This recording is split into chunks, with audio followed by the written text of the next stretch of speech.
Entonces el título para hoy es un llamado de esperanza y se encuentra en el capítulo 37 de Ezequiel.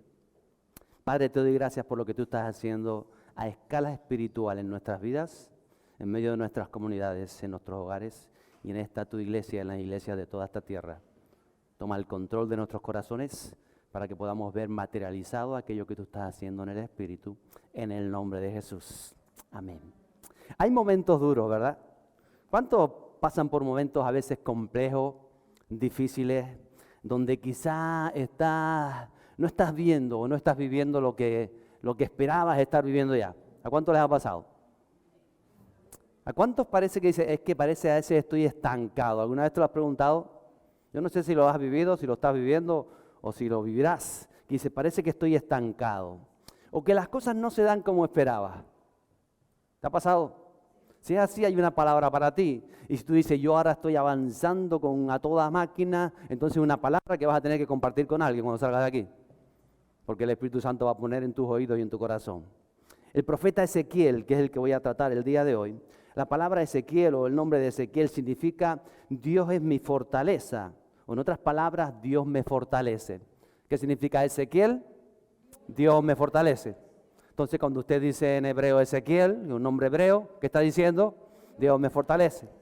Entonces, a veces es como otro nombre, Dios me fortalece. Ven que te estoy buscando, ven que te estoy necesitando. Usted dice Ezequiel, está diciendo Dios me fortalece o Dios es mi fortaleza.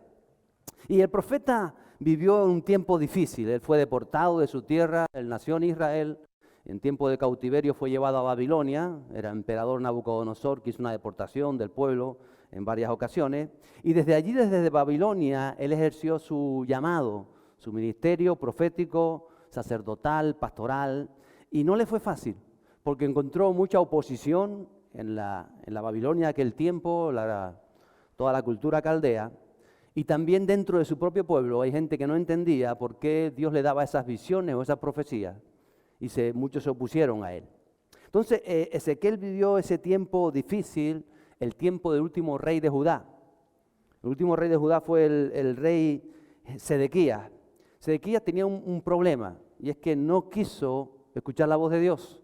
A pesar de que tenía profetas de Dios que le decían lo que tenía que hacer, que le decían cómo tenía que encaminar su vida, Sedequías no quiso escuchar a los hombres de Dios, que hablaban de parte de Dios. Porque Dios quería lo mejor para Sedequías.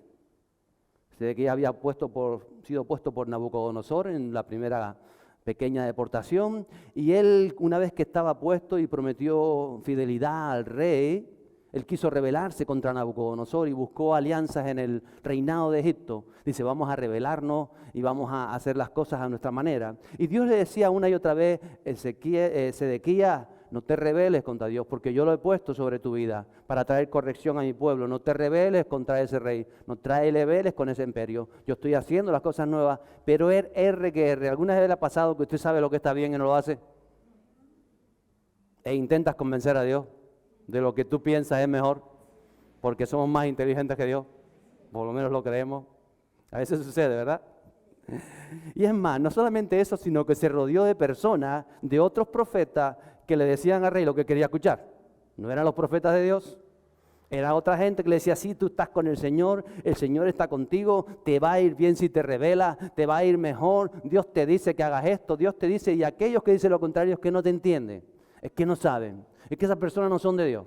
Hay que hacer lo que tú crees que está bien y nosotros te decimos qué bonito es. ¿Cuántas veces hay aduladores a nuestro alrededor?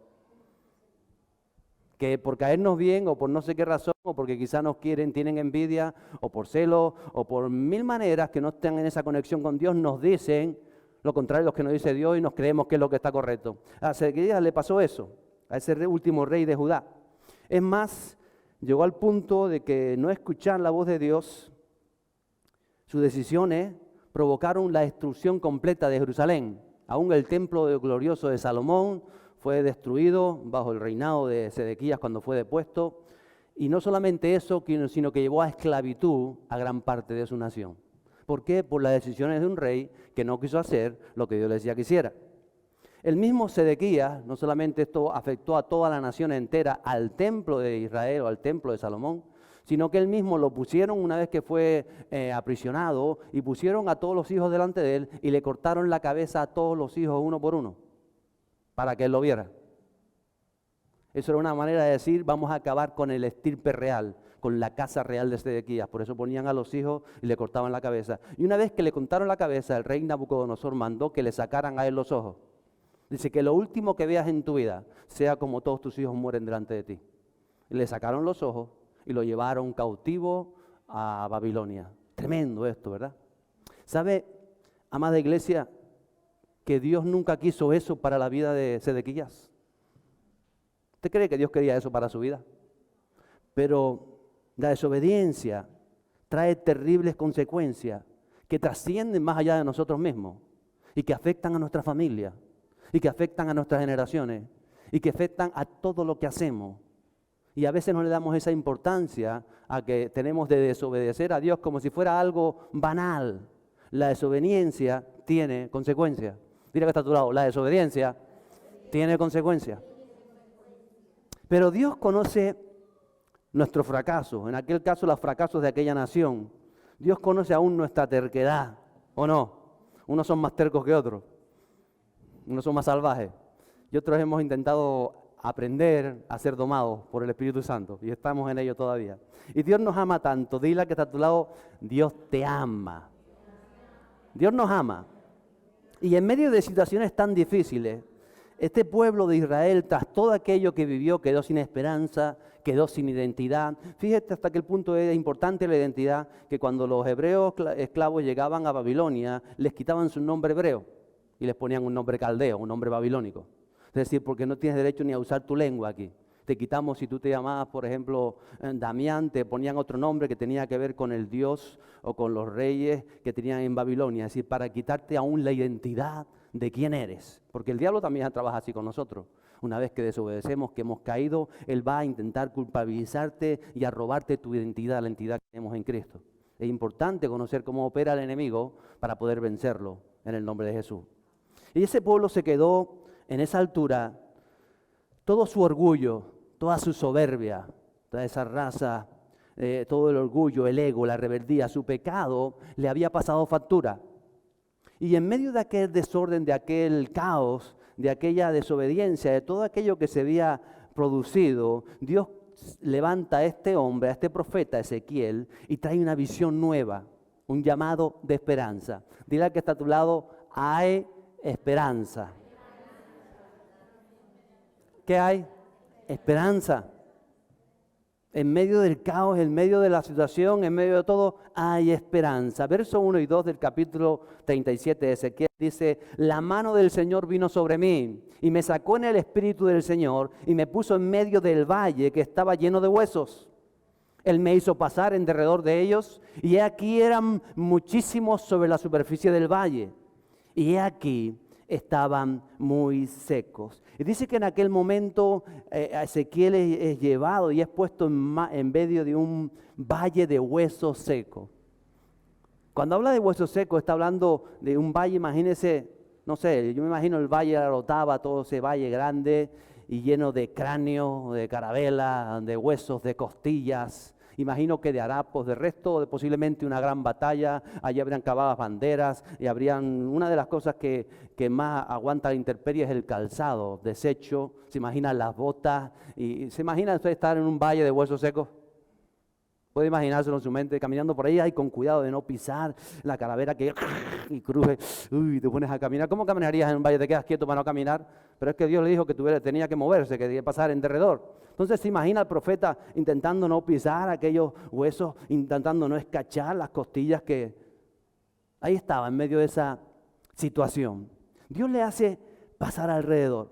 Yo cuando imagino aquella imagen de aquel valle de huesos secos, me imagino que una vez fueron personas, ¿cierto? Personas que caminaron, que andaron, que comieron y bebieron, que se levantaron por la mañana, que sonrieron, que lloraron, pero ahora solamente eran huesos secos. Y la Biblia especifica, resecos que estaban. Y Dios hace que pase para alrededor. Imagino que el profeta está reflexionando en la situación. Quizás estaba pensando, tanto luchar en la vida, ¿para qué? Para que yo esté pasando por encima de ellos. ¿Cuál es la razón de la vida? ¿Cuál es la razón de ser? ¿Cuál es la razón de todas las cosas? ¿Cuál ha sido la razón de haber llegado a una situación como estaban en aquel momento? Estaban inertes aquellos huesos en el cielo, en el suelo. Simplemente el tiempo había pasado y el tiempo seguía pasando. Y cada vez que pasaba el tiempo, más se iban secando, poco a poco, cada vez más. Y Dios creo que este hombre está reflexionando. La condición espiritual de las personas sin Cristo es esa. Creyendo o aquellos que viven creyendo en Dios, pero que no viven en obediencia al mensaje de Dios, están en una condición espiritual de esa manera. Fue el caso del rey Sedequías. Y nosotros mismos cuando nos emperramos en vivir y en hacer nuestra voluntad, y muchas veces lo que hacemos es, en nuestra oración, informar a Dios de lo que hacemos, ¿o no? Porque vamos, ahora decimos, Señor, yo hice esto, quiero hacer esto, bendíceme en esto, pero no le preguntamos a Dios. Si no hacemos las cosas por cuenta y propia, por cuenta nuestra, y después creemos que Dios bendiga lo que nosotros hacemos. Muchas veces aún sabiendo que lo que estoy haciendo no es del todo correcto, no está bien, no debería ser así, algo nos dice el corazón, la conciencia nos empieza, el Espíritu Santo empieza a decirte, no, a Dios no le va a agradar, pero aún así nosotros tapamos esa conciencia, decimos, Señor, bendice esta mi decisión, porque yo sé que me va a ir bien, porque tú vas a hacer las cosas y tú vas a bendecirme, porque tú bendices a todos tus hijos. ¿Te ha pasado o no te ha pasado? Creo que nos ha pasado a todos. Tomamos nuestras propias decisiones y queremos que Dios las bendiga. Así estaba viviendo, o así era la condición de este pueblo en este tiempo. Valle de huesos secos. Es la imagen de la realidad espiritual que está detrás de muchas cosas que a veces emprendemos. A veces está pasado. Matrimonios, familias, relaciones que están secas, que están en ese punto, que no están produciendo. Algo seco es algo estéril, algo que no está produciendo lo que se espera de parte de Dios. No hay visión, ni hay propósito eterno, ni hay un avance espiritual, simplemente están ahí, es como una rutina de vida. Muchas veces solo son valores humanos que estamos caminando sobre valores humanos, pero no estamos mirando ningún valor espiritual detrás, ninguna lo que el Espíritu Santo quiere hacer con cada una de nuestras vidas, ningún propósito espiritual eterno, sino valores humanos, huesos secos. Ahí están. A veces son como trabajadores o aquellos que tienen empresa, o simplemente quizás jóvenes o jubilados que están secos, que estás en tu lugar de trabajo y tú dices, ya estoy aquí, pues porque estoy aquí, pero esto no va para ningún lado. Ya tengo esta rutina, ya no estoy pensando qué quiere Dios hacer aquí o qué está haciendo a través de mi vida, ya simplemente estoy, cumplo mis 8 horas, compro mi sueldo y me voy. ¿Y cuántos jóvenes están así? Que tú los ves que ni quieren estudiar, ni quieren hacer esto, ni quieren hacer lo otro, y simplemente se sientan en la plaza y ven pasar el tiempo, sin incentivo, sin visión, sin motivo de vivir, sin tantas otras cosas. ¿Y qué decirte de aquellos que están esperando a jubilarse, tan locos por jubilarse, para que llegue a los 65 años? Todavía tengo 50, pero cuando llegue a los 65 años, le pasan 15 años volando por lo que está esperando. Y cuando llega a los 65 años se queda seco porque no tiene nada que hacer. Y se queda mirando para eso porque no hay un propósito en su vida. No ha proyectado una jubilación en Dios. No ha dicho, Señor, ahora cuando tal, ¿qué quieres hacer con mi vida? Ahora que puedo dedicar el tiempo a lo otro, ¿qué quieres? ¿Quieres que visite esto? ¿Quieres que haga esto? ¿En qué me tengo que formar? ¿A quién voy a alcanzar? ¿Cómo me vas a atender? No está pensando en nada eterno, solo está pensando en que no, ya me levanto a las 11. Y si te levantas a las 11 te acostarás a las 3. Porque ya de mayor dice que duermes menos encima, ¿no? O sea, que tiene más tiempo. Eso dice, yo no sé. Yo creo que duermo un poco más todavía, eso me estoy haciendo joven. Entonces, a veces nos secamos sin ser conscientes de ello. Y todo aquello que una vez te motivó, te llevó a moverte, a luchar, a esforzarte, a creer, y te llevó a aquel valle, y allí está y permanece esa área seca en tu vida. Empiezas un proyecto con ilusión, con sacrificio, deseando todo lo mejor, y a medida que vas caminando te das cuenta que ya diste todo lo que podías, te vaciaste, nada ha acontecido y te encuentras como seco. ¿Y ahora qué, Señor? Esto no es lo que yo esperaba, esto no es lo que yo soñaba, esto no es lo que yo he orado, pero estoy en esta condición. Verso 3 dice, y Dios me dijo, hijo de hombre, dice Ezequiel, ¿vivirán estos huesos? ¿Usted qué le hubiese respondido a Dios? Si usted está así pasando por encima de los cráneos. Y te preguntan, ¿vivirán estos huesos? ¿Usted qué dice? Tú le das una patada a un cráneo y dice, ni para jugar al fútbol sirve. ¿Vivirán estos huesos? Dígame la verdad, ¿usted qué le hubiese respondido a Dios? Sinceramente, menos mal que mi suegra sabe. Suegra, ¿usted qué le respondería? No, van a vivir estos huesos si están todavía. Yo sé que tú resucitas a alguien, pero Lázaro tenía 4 días. El mismo Ezequiel diría, yo sé que Elías resucitó al niño y Eliseo resucitó al niño de aquella mujer, pero estos huesos si llevan meses, si no años aquí a la intemperie. Sin embargo, Ezequiel está pensando un poco más allá que lo muchas veces pensamos nosotros. Ezequiel dice, yo respondí, Señor Dios, tú lo sabes. Diga conmigo, Señor Dios, tú lo sabes. Dios a veces nos pregunta acerca de las situaciones que vemos y que estamos enfrentando en la vida, a ver cómo respondemos a ellas.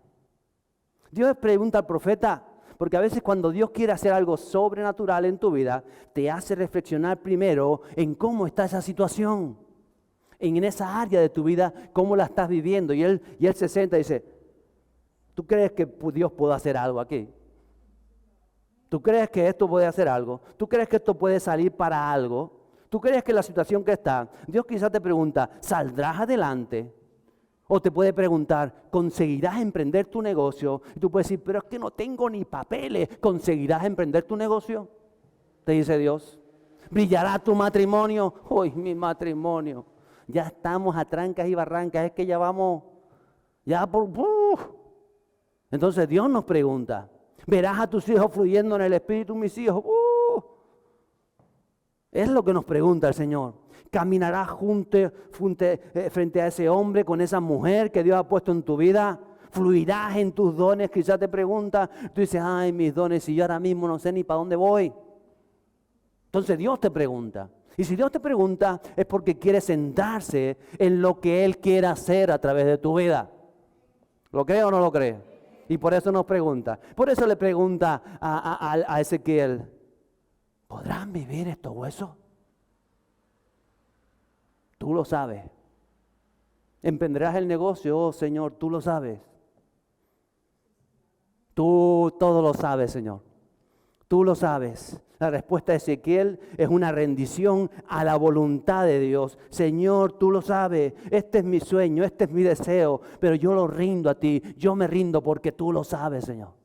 Tú sabes lo que aspiramos, tú sabes lo que deseamos, tú conoces mi corazón. Humanamente parece imposible que estos huesos se levanten, que resucites muertos de esta manera. Tú lo sabes, Señor.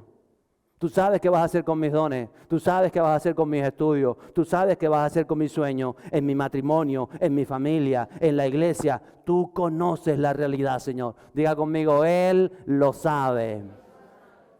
Verso 4. Entonces me dijo, profetiza sobre estos huesos y dile, huesos secos, oíd la palabra del Señor. Mire, cuando Dios quiere hacer algo en tu vida, tiene que contar contigo, ¿o no? Dios quiere hacer algo en tu hogar. ¿Y con quién va a contar? Diga, conmigo. Dios quiere hacer algo en tu lugar de trabajo. ¿Y con quién va a contar? Conmigo. Dios quiere hacer algo en tu iglesia. ¿Y con quién va a contar en tu iglesia? Conmigo. ¿Con quién quiere contar con nosotros? Con nosotros. ¿Quiere o no quiere? Ese es el deseo de Dios. Porque eres su hijo, porque le crees a Él, porque nos hace participar de esa naturaleza humana. ¿Por qué? Porque es un Dios maravilloso. Él puede hacerlo sin contar con nosotros, pero Él siempre cuenta con nosotros. Es algo que tenemos que hacer nosotros, pero no hago lo que se me ocurre, sino hay que hacer lo que Él nos dice, lo que la palabra nos dice. Alguien tiene que declarar la palabra bajo la dirección del Espíritu Santo. No podemos hacer las cosas a nuestra manera. Hay que hacerlas a la manera de los cielos. ¿Podrán esos huesos oír algo? ¿Para qué le dice Dios a Ezequiel que le abre a unos huesos? ¿Los huesos oyen? No tienen orejas. Las orejas se los comió. Los gusanos, lo que sea, ¿verdad? Sin embargo, le dice, háblale a los huesos. Háblale a los huesos. ¿Por qué? Amada iglesia, porque todo es espiritual, ¿o no? ¿Cuántas veces se lo ha dicho a su pastor? Más de 2000 veces. Todo es espiritual, no lo vemos, es espiritual. Detrás de todo lo físico, detrás de todo movimiento físico, detrás de todo problema físico, hay algo espiritual que mueve las cosas. Primero es en el espíritu, primero es el diseño y después se consuma en lo físico. Primero siempre está el diseño. Lo estuvieron en la clase de discipulado. El diseño es primero y luego es lo físico.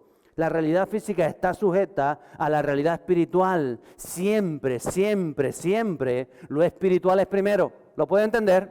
¿Qué es primero? Diga conmigo, lo espiritual. Y es la fe lo que mueve lo espiritual. Es la fe que se sujeta a la palabra de Dios, al propósito de Dios, al plan de Dios, que es maravilloso. Es una fe activa que te lleva a hablar, que te lleva a orar, a intimar con Dios, a moverte según la dirección de Dios. De eso se trata. A Ezequiel no se le había ocurrido a él ir a ese valle tenebroso. A él no se le ocurrió ir a ese valle seco. Estoy seguro que a él no le gustaba estar ahí. Como a ninguno de nosotros nos gustaría estar en un valle lleno de cadáveres por todos lados o de huesos. Pero él conoce que si está ahí es porque Dios quiere hacer algo. Si Dios lo ha puesto en ese lugar es porque le quiere llamar la atención acerca de algo. Ese valle también representa el resultado que había sucedido con el pueblo de Israel, que por negligente y por desobediente tomaron decisiones que los alejaron del propósito de Dios, pero no era lo que Dios quería hacer en sus vidas. Y ahora el profeta, este hombre de Dios, recibe esta visión de lo que Dios quiere hacer. Dios te ama. Voy a hacer así que está a tu lado. Dios te ama. Ay, cómo ama a su pueblo. ¿Lo cree? Dios te ama. Y tenemos que entender que necesitamos ayuda de Dios. Cada día necesitamos ayuda de Dios. No es que Dios me ayudó cuando lo recibí en mi corazón. Todos los santos días necesitamos ayuda de Dios. Y sé que muchos están recibiendo sueños, visiones. El otro día me estaba contando un niño uno de los sueños que recibió a lo largo de esta semana. Imágenes, porque Dios está trayendo algo nuevo para muchas vidas. Y tenemos que sintonizar con el mensaje del cielo. Verso 5 dice, así dice el Señor Dios a estos huesos. He aquí haré entrar en vosotros espíritu y viviréis. ¿Qué es lo primero? Lo espiritual. ¿Qué es lo primero que dice Dios? Haré entrar en estos huesos, precisamente en los huesos, espíritu y viviréis.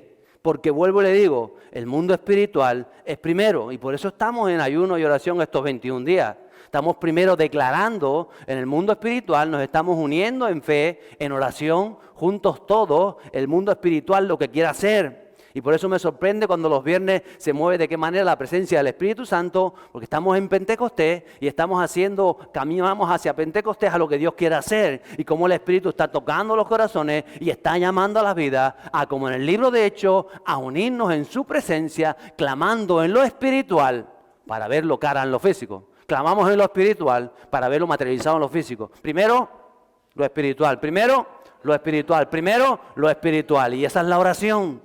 La oración dedica el día al Señor, la oración se ofrece a Dios, la oración es esa intimidad con Dios, donde tú en lo espiritual marcas a lo largo del día y Dios habla a tu corazón. Entonces es lo que Él está haciendo, es el que lo hace.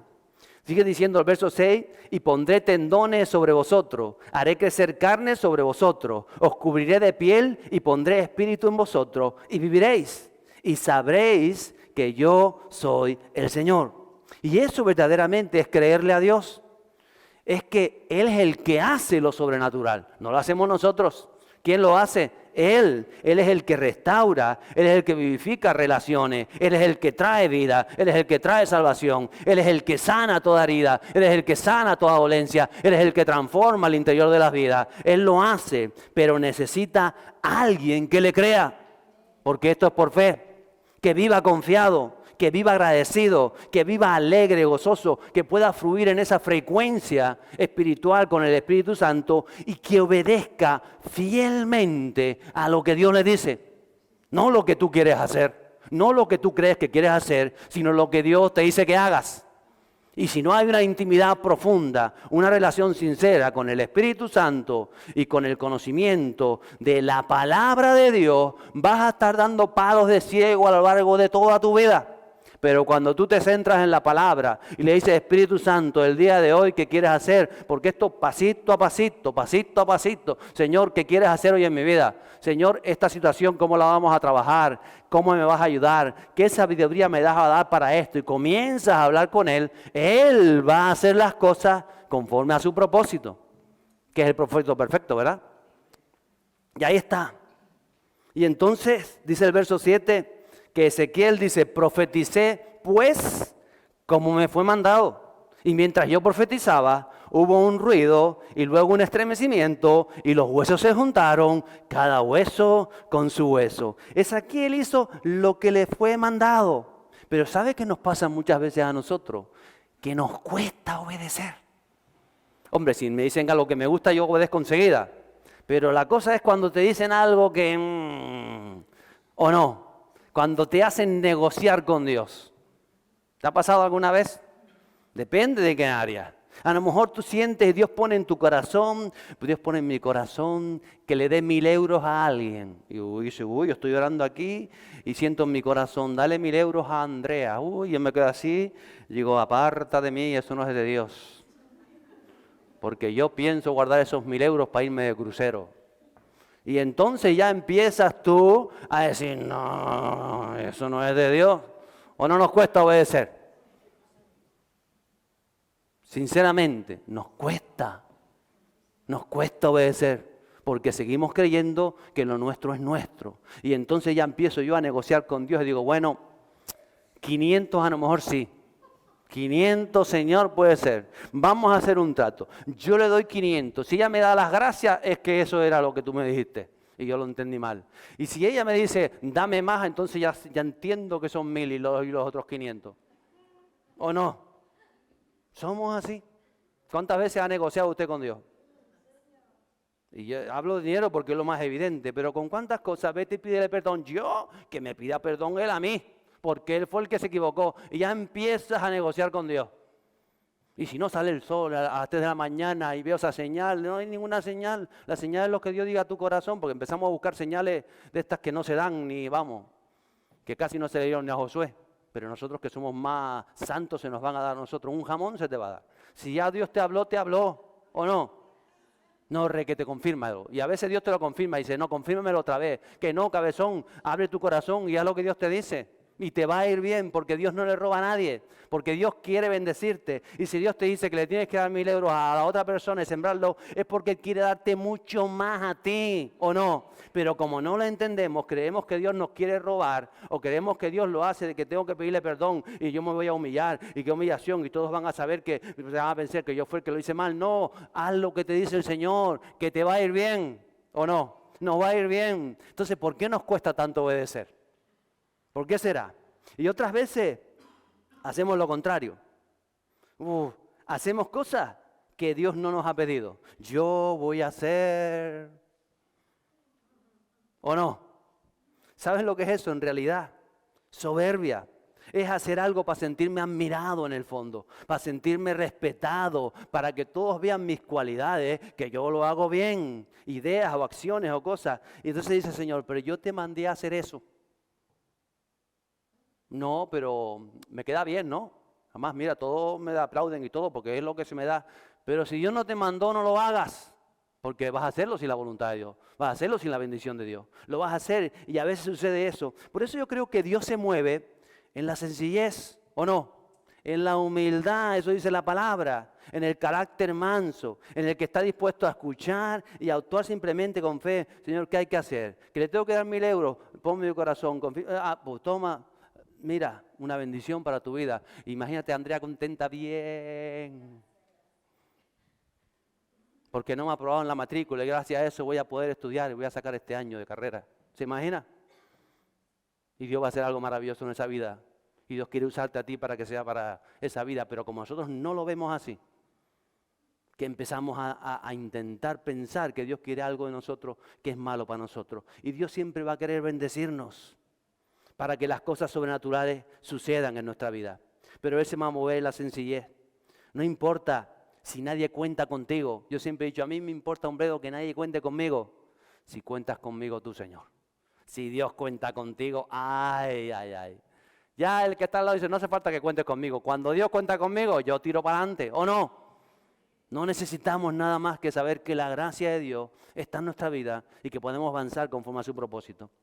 Dice el verso 8 que y miré, y aquí había tendones sobre ellos. Creció la carne y la piel los cubrió, pero no había espíritu en ellos. Algo comenzó a suceder. ¿Se imagina estar en esa situación y ves esos huesos que empiezan a y a unirse y empiezas a flotar sobre ellos tendones y empiezan a cubrirse de carne y empiezas a ver un montón de gente tirada por los suelos, pero ya personas ya no son huesos, ahora son cadáveres, ¿no? Todos ahí en el suelo. ¿Usted qué pensaría? ¿Vamos de Guatemala a Guatepeor o qué diría usted? Antes eran huesos, pero ahora son cadáveres, ¿o no?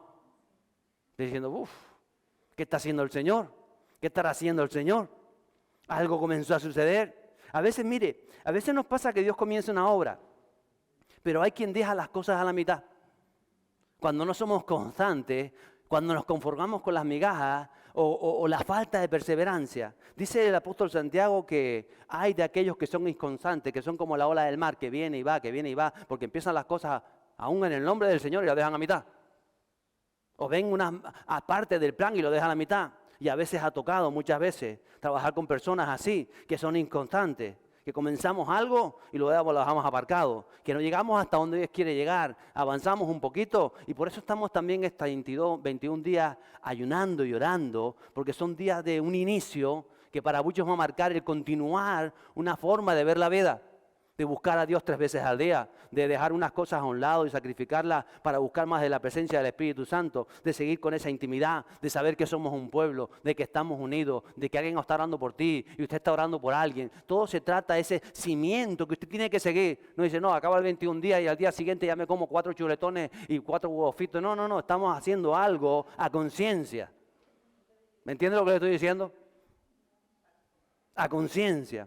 Como cuando estamos dando las clases del Instituto Bíblico o de la Academia Bíblica, que es un anticipo para que usted siempre diga que en la palabra de Dios hay mucho que usted profundizar, que buscar y que Dios se quiere revelar y que necesitamos seguir en ese proceso de más de su palabra.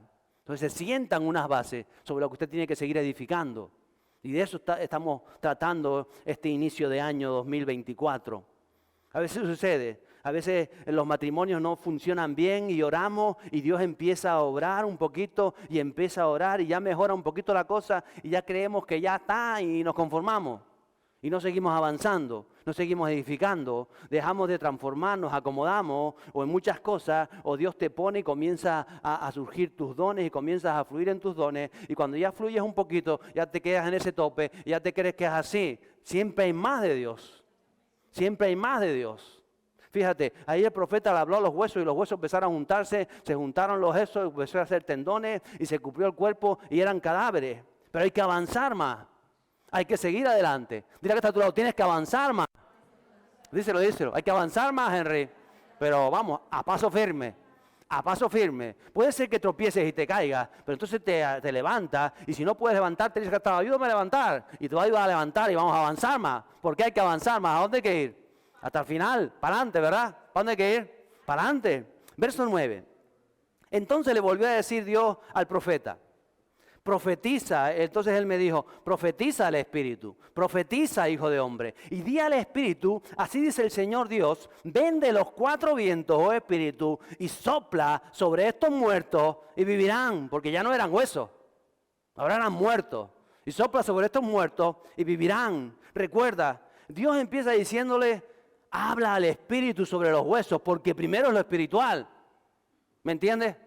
Primero es el diseño. Primero usted tiene que ver el plan que Dios quiere hacer en su vida, en su matrimonio, en su hogar, en su casa, en esta isla, en la tierra, en sus negocios, en su trabajo. Usted tiene que ver el futuro, usted tiene que ver el diseño. Usted tiene que decir, Señor, ¿cuál es el diseño para la congregación? Y Dios te da el diseño. Y entonces en base a ese diseño, que es espiritual, entonces tú comienzas a orar y las cosas empiezan a formarse y empiezan a juntarse y Dios empieza a hacer las cosas. Y cuando están ahí, no es que diciendo, ay, qué bueno, ya está. No. Ahora hay que seguir avanzando, ahora hay que volver a hablar, ahora hay que insistir más profundamente, decirle, Señor, hay mucho más que viene de ti. Por eso le dice, profetízale a eso que ya tiene para que siga avanzando, continúa profetizando, continúa hablando, continúa clamando, continúa orando, continúa intercediendo. ¿Hasta cuándo? Hasta que la obra sea completa. para no dejar las cosas a la mitad. Hasta que veas que el Espíritu Santo está llenando la situación en tu lugar de trabajo, en tu matrimonio, en tu familia, en tus hijos. Usted tiene que seguir hasta que la atmósfera espiritual de las tinieblas es deshecha y la atmósfera de Cristo brilla ahí donde usted está. Entonces que hay que seguir clamando, hay que seguir orando, hay que seguir batallando, hay que seguir avanzando, porque vamos a ver ciertas cosas, pero no es el fin. Hay que llegar hasta lo que está en tu mente, hasta lo que Dios proyectó para tu matrimonio, para tu hogar, para tus hijos, para tu vida, para tu casa, para tu salir, lo que Dios ha proyectado en tu interior. Y lo que dice la palabra de Dios, hasta que veamos verdaderamente adoradores en espíritu y en verdad, que se levante una iglesia poderosa, unida en el espíritu, con cada creyente, amada iglesia. Pero es que tiene que ser cada creyente el que tiene que fluir en sus dones. Todos tenemos dones de parte de Dios y todos tenemos que fluir en nuestros dones. Yo no puedo envidiar o tener celos del don del otro porque yo tengo mi propio don y Dios quiere fluir a través de ese don, pero Dios lo va a hacer desde la unidad, la armonía y el amor. Si no hay unidad, si no hay armonía, si no regimos todos por el amor del Padre fluyendo en nuestra vida, no vamos a ningún lado. Y por eso dice que el profeta comienza a decir otra vez, y ahora ven Espíritu de los cuatro vientos y llena, y llena, y llena a estos muertos para que vivan.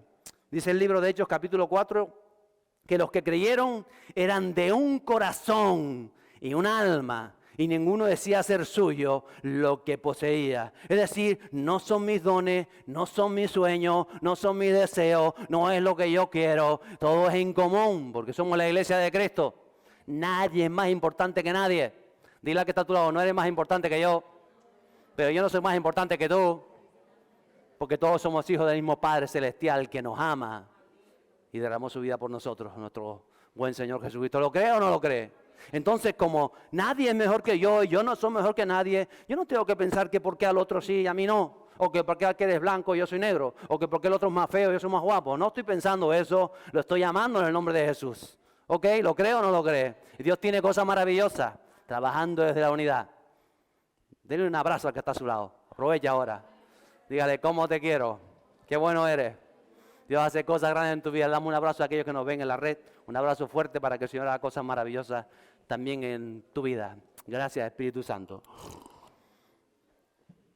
Pero hay una conciencia espiritual y por eso estamos orando, por ese despertar de la conciencia en cada uno de nosotros, que entienda quiénes somos en Cristo, quiénes somos delante de Dios. Mire, en una ocasión el mismo Jesús tuvo que orar 2 veces por un ciego. Recuerda, él puso las manos sobre él y le dijo, ¿ves? Y él dijo, veo, pero veo los hombres como árboles, veo como sombras. Y entonces volvió a orar Jesús de nuevo y vio claramente, hay que insistir hasta el final. Hay que insistir hasta el final. Uno puede decir, bueno, pues ya lloré, ya viste un poco mejor, pues bueno, pues ya siga para adelante. No. Hay que insistir hasta el final. Porque Dios quiere que salgamos de nuestra ceguera espiritual completamente. Perseverar hasta lo que Dios prometió. No te conformes con menos, iglesia, con el avivamiento tremendo en nuestra vida. Verso 10 dice, y profeticé como Él me había ordenado. Y el Espíritu entró en ellos. Y vinieron, vivieron y se pusieron en pie un enorme e inmenso ejército. Y habla del Espíritu. El Espíritu verdaderamente quiere llenarnos. Quiere que anhelemos más de vivir la vida que Jesús nos llama a vivir. Usted tiene que reflexionar cuando usted va al Nuevo Testamento y usted tiene que mirar si usted está viviendo la vida que Dios le dijo que sus discípulos iban a vivir. Y usted tiene que reflexionar en ella. Y si no la está viviendo, tiene que decirle al Señor, yo quiero vivirla, quiero dar un paso más. Yo estoy buscando vivir tu vida, la vida que dices tú, la que viven tus hombres y tus mujeres, lo que tú quieras hacer en mi vida, que sea menos yo y que sea más su presencia.